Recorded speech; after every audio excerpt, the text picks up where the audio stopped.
चढ़ाते हैं तो शंकर भगवान को चढ़ाते समय इस बेलपत्र की जो डंडी होती है, जब हम भगवान देवाधिदेव महादेव को समर्पित करते हैं तो डंडी का भाग आपकी विपरीत दिशा में होता है।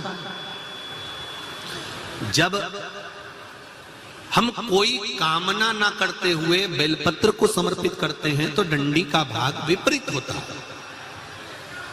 पर जब हमारी कोई कामना होती है, हम कुछ भगवान से अगर लेना चाहते हैं, मांगना चाहते हैं, भगवान से हम कुछ कहना चाहते हैं, तो ये बेलपत्री की डंडी का मुख अशोक सुंदरी की ओर हो जाता है। कहां कर देते हैं फिर इस डंडी को? जम के बोलो जरा। मतलब ये शिवलिंग से जहां जल बह रहा है, फिर जब हम शंकर के शिवलिंग पर बेलपत्र चढ़ाते हैं तो डंडी का मुख अशोक सुंदरी की ओर कर देते हैं। जब हमारी कोई कामना होती है तब,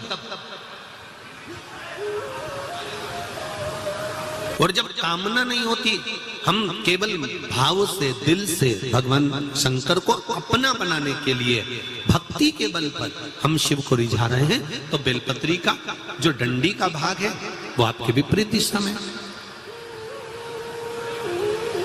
अब ध्यान देना जरा।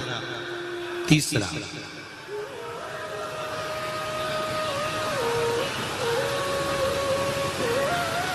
शंकर भगवान को जो बेलपत्र चढ़ती है वो उल्टी चढ़ती है।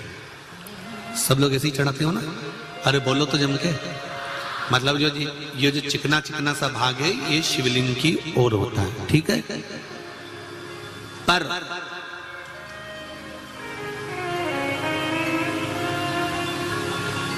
जब नंदी को बेलपत्र चढ़ती है, जब नंदीश्वर को बेलपत्र चढ़ती है, तो वो बेलपत्र उल्टी नहीं चढ़ती, वो बेलपत्र सीधी चढ़ती है। कारण, उसका क्या कारण होता है? आसन के ऊपर कोई बैठ रहा है तो आसन उल्टा बिछाओगे कि सीधा बिछाओगे? बोलो बोलो जम के। सीधा बिछाओगे ना?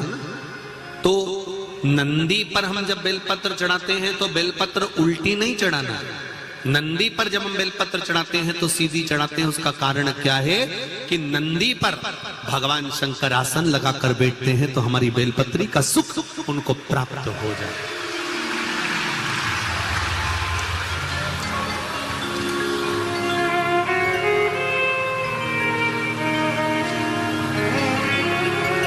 हमारी बेलपत्री का सुख भगवान शंकर जब उस पर विराजमान होए, आसन लगाए, उस पर बैठे, तो उसका फल हमको प्राप्त,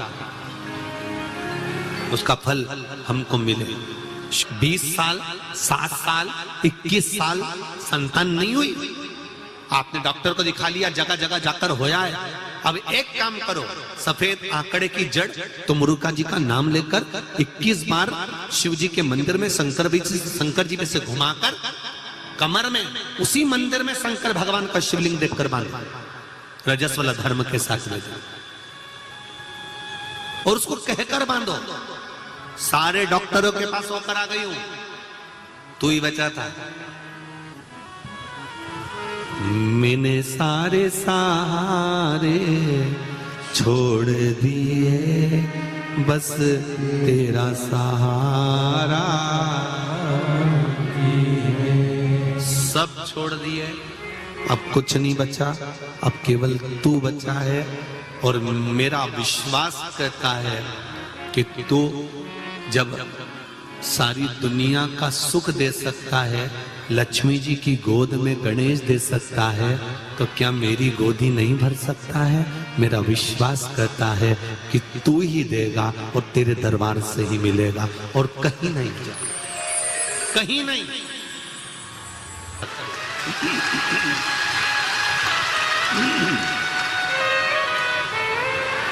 वह भी फलीभूत हो।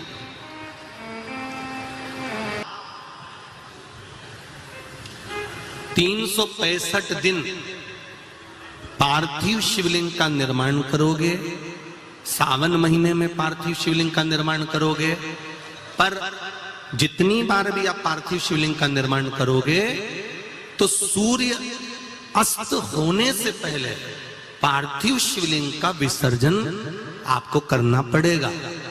पर 12 महीने शिवरात्रि आती है। शिवरात्रि के समय पर, शिवरात्रि के दिन हम दिन में नहीं, रात में 1 पहर, 2 पहर, 3 पहर, 4 पहर में जितना मन बन जाए कि 1 पहर पूजन करूंगी मैं, 2 पहर करूंगी। कल अपन ने कितनी पहर की पूजन करी? जम के बोलो जरा। 1 पहर की पूजन करी। शिव महापुराण की कथा कहती है शिवरात्रि की जो पूजन होती है, इसका मतलब क्या है? शिवरात्रि, इसको ये नहीं लिखा गया शिव डे, शिव दिन। इसको क्या कहा गया है? जम के बोलो जरा। शिवरात्रि। शिव महापुराण की विद्येश्वर संहिता में कौमार खंड के अंतर्गत स्कंद पुराण में जो वर्णन आता है कि 12 महीने शिवरात्रि आती है। जो रोज पूजन करने वाले हैं, रोज पार्थिव शिवलिंग का निर्माण करने वाले हैं, रोज सावन के महीने में शिवलिंग का निर्माण करते हैं, हजारों शिवलिंग बनाते हैं। तुम लाखों शिवलिंग का निर्माण कर लो, पर सावन के महीने में या 365 दिन शिवलिंग बनाओगे तो वो शिवलिंग तुम्हें सूर्य अस्त के पहले विसर्जन करना पड़ेगा। पर शिवरात्रि के दिन जो तुम शिवलिंग का पूजन कर रहे हो, वो रात्रि में अगर करते हो तो 1 पहर का करते हो तो 1 पहर की पूजन करने के बाद विसर्जन कर दो। 2 पहर का करते हो तो 2 पहर की पूजन करने के बाद विसर्जन कर दो। 3 पहर का करते हो तो विसर्जन कर दो। 4 पहर का करते हो तो 4 पहर का करने के बाद विसर्जन कर दो। उसकी महत्वता है शिवरात्रि, उसकी महत्वता शिवरात्रि।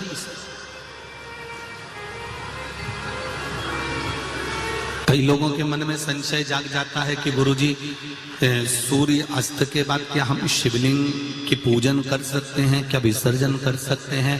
तो पहले तो अच्छे से समझ लो कि तुम सावन महीने की शिवरात्रि की पूजन कर रहे हो। रात्रि लगी हुई है उसमें कि रात्रि को ही होगी और रात्रि को ही विसर्जन होगा।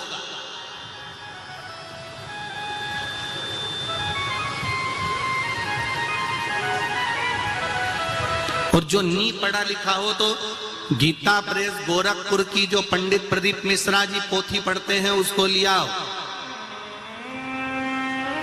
उसका नंबर देखकर। पर शिवरात्रि की पूजन करें तो रात्रि को भी शिवलिंग का निर्माण कर कर पार्थिव पूजन करने के बाद हम बाबा देवाधिदेव महादेव से रात भर, चाहे तो 1 पहर, चाहे तो 2 पहर, चाहे तो 3 पहर, चाहे तो 4 पहर, कैसा भी पूजन कर सकते हैं। लक्ष्य तक नहीं पहुंचे हो तो देवऋषि नारद ने कहा, कहीं अगर शिव महापुराण की कथा श्रवण करने को मिल जाए तो दिल लगाकर, हृदय लगाकर 7 दिन, 9 दिन, 11 दिन, जितने दिन की शिव महापुराण की कथा मिले, उसको निश्चित समय पर एक आसन पर बैठकर उसको श्रवण कर कर 1 बेलपत्र शंकर भगवान को समर्पित कर देने से भी मंजिल तक पहुंच सकते है। कष्ट आता है, बीमारी आती है, रोग आता है, थोड़ी तकलीफें बढ़ जाती है तो थोड़ा सा रुको, थोड़ा थामो। यही समझ लो कि मंजिल तक पहुंचना है और थोड़ा कष्ट आ गया है तो परमात्मा के यहाँ की लाल बत्ती खड़ी हो गई है, थोड़ी देर रुक लो। शिव नाम के मंत्र का जाप करना है तो पहले उनको पंचाक्षर से चालू करना पड़ेगा। और अगर पुरुष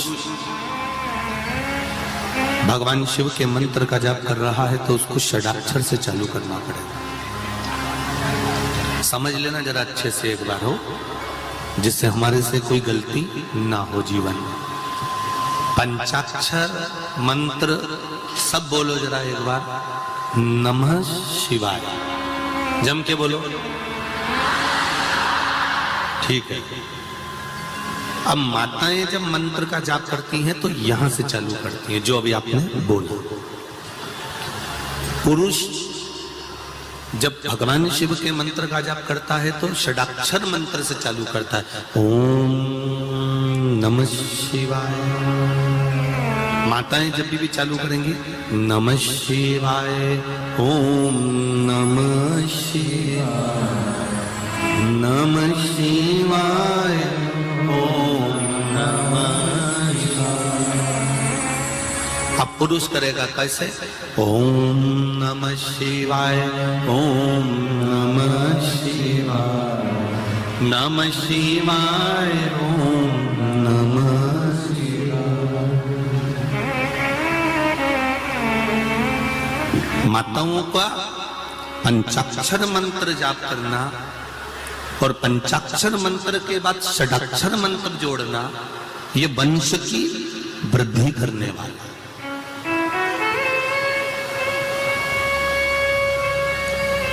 एक और बात अच्छे से समझ लो, किसी का अचानक एक्सीडेंट हो गया,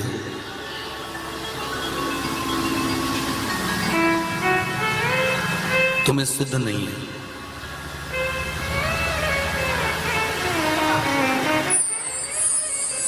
तुम्हें भान नहीं है, स्मरण नहीं है, और सूचना मिली तुम्हें अचानक कि एक्सीडेंट हो गया है और जीव बड़ा तकलीफ में है। घर के लोगों को अगर मालूम पड़ा है कि एक्सीडेंट हुआ है, तो मेरा माताओं से निवेदन है उसी समय पर 5 या 7 बार पंचाक्षर मंत्र का जाप करना प्रारंभ कर देना चाहिए।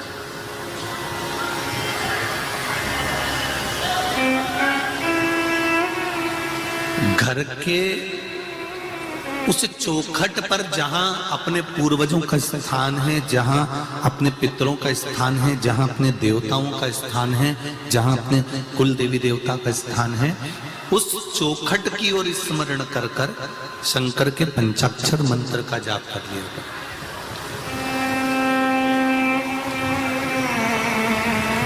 ये निश्चित है कि काल की घड़ी से महाकाल उसको निकाल कर वापस ले आएगा, ये निश्चित है। हाँ, जिसकी आ गई उसको तो बचाना, वो कहते हैं ना, जन्म मरण और परण, ये 3 तो देवाधिदेव महादेव के पास में है। तो ये निश्चित मृत्यु तो आना है। ये मृत्यु तो कभी भी किसी कर का मंत्र जाप करे तो षडाक्षर से चालू ना करे। स्त्री जब भी मंत्र का जाप करे तो पंचाक्षर से चालू करे। अब आप लोग चालू हो जाए, नमः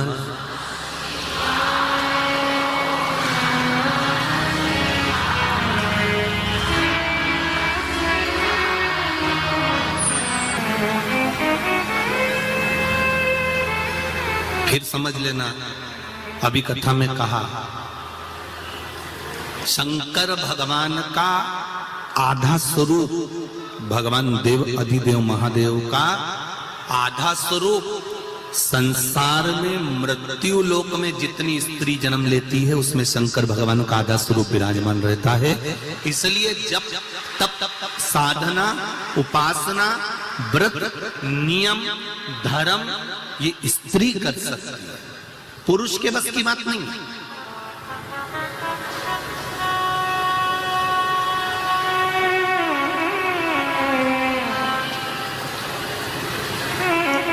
वो एक दिन एकादशी का व्रत करता है और पत्नी उसका मुख पढ़ लेती है, उसका चेहरा पढ़ लेती है, उसका स्वरूप देख लेती है कि उसको तकलीफ हो रही है। उसको देख लिया उसने, उसको देखकर समझ गई कि इसको तकलीफ है। इन्होंने व्रत जरूर कर लिया पर इनसे बन नहीं रहा, सद नहीं रहा। क्या एक रुद्राक्ष का स्वरूप क्या है?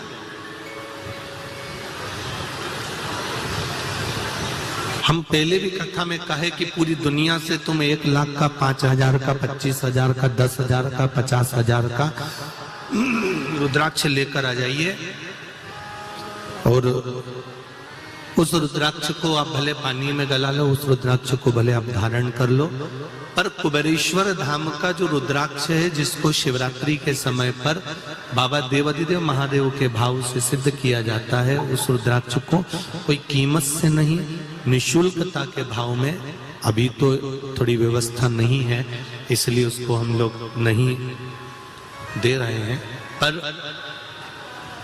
रुद्राक्ष का जल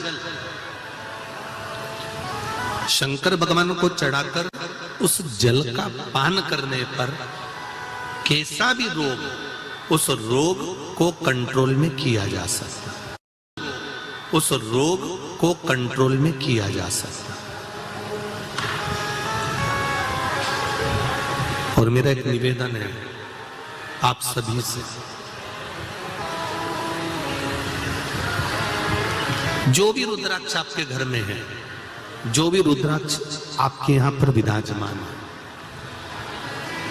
हम ये नहीं कहेंगे कि उसका कोई मोल तत्व नहीं है। जो रुद्राक्ष आपके यहाँ है, जब तक कुबेरेश्वर धाम का रुद्राक्ष आपको नहीं प्राप्त होता, तब तक आपके घर के रुद्राक्ष का भी जल आप शंकर भगवान को समर्पित।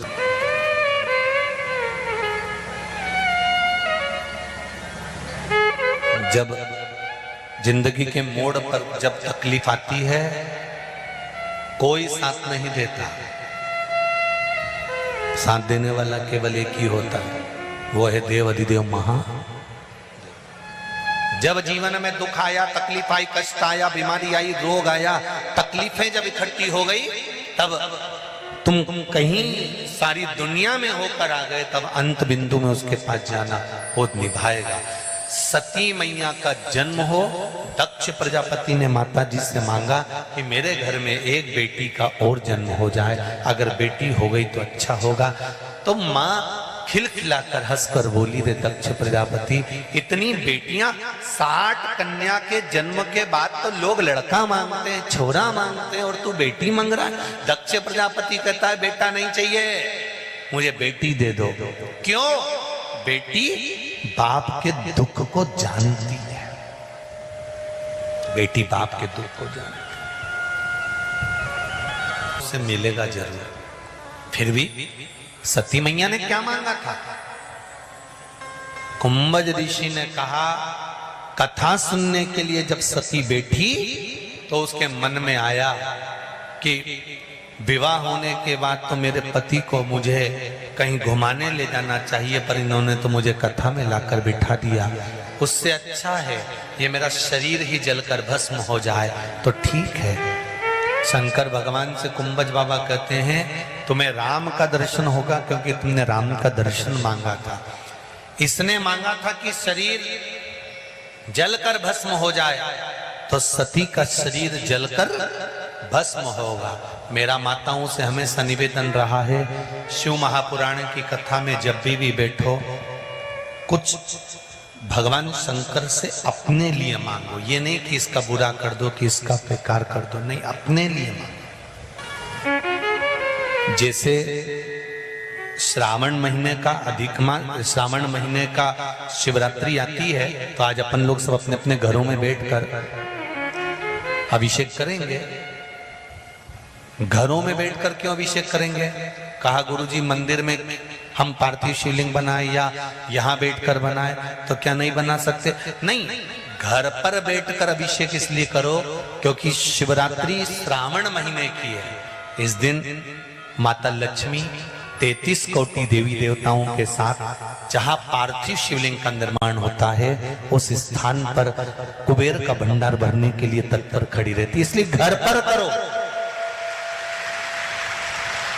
जो बाहर से आए हैं उनके लिए यहाँ व्यवस्था वो कर ले, मना नहीं, परंतु जहां तक हो सके अपने अपने घरों में शाम को 7 बजे से 8 बजे तक आज बैठकर, और टीवी की आवाज कम नहीं होना चाहिए, ना मोबाइल की आवाज कम, दमदारी से चालू कर कर हर गली गली, मोहल्ला मोहल्ला, क्षेत्र क्षेत्र में भगवान शंकर का गुणगान की आवाज आना चाहिए, जिससे प्रत्येक संसार का कोई पापी से पापी जीव हो उसका भी उद्धार हो जाए, उसका भी कल्याण हो जाए। करो।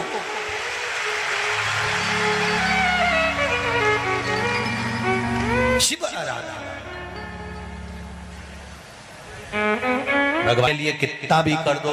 पंडित जी जब भी पत्रिका देखेंगे एक बात जरूर बोलेंगे, पितृदोष है। तुम कहोगे हमने तो उज्जैन में ये करा दिया, हमने तो गया जी करिया, हमने तो ब्राह्मण का भोजन कराया, हमने तो पिंडदान करा, हमने तो तर्पण करा, हम तो हर अमावस्या पर ब्राह्मण के बच्चे को दूध पिला देते हैं, हम हर अमावस्या पर यह कर देते हैं, हम पितरों के लिए इतना करते हैं, इसके बाद भी हमारा पितृदोष समाप्त क्यों नहीं होता? क्यों? उसका कारण है क्योंकि पहले के समय में जो चौखट होती थी उसमें नीचे देहली होती थी। देहली से बाहर जाते थे और पिंड छोड़ देते थे तो फिर वो प्रवेश नहीं करते थे। अब दरवाजे पर देहली नहीं है, जमीन एकदम फ्लैट चौखट बनी है पर देहली गायब है। पुराने मकान देखें किसी ने? अरे बोलो तो जनते जरा, देखें उसमें भी देहली का भाव।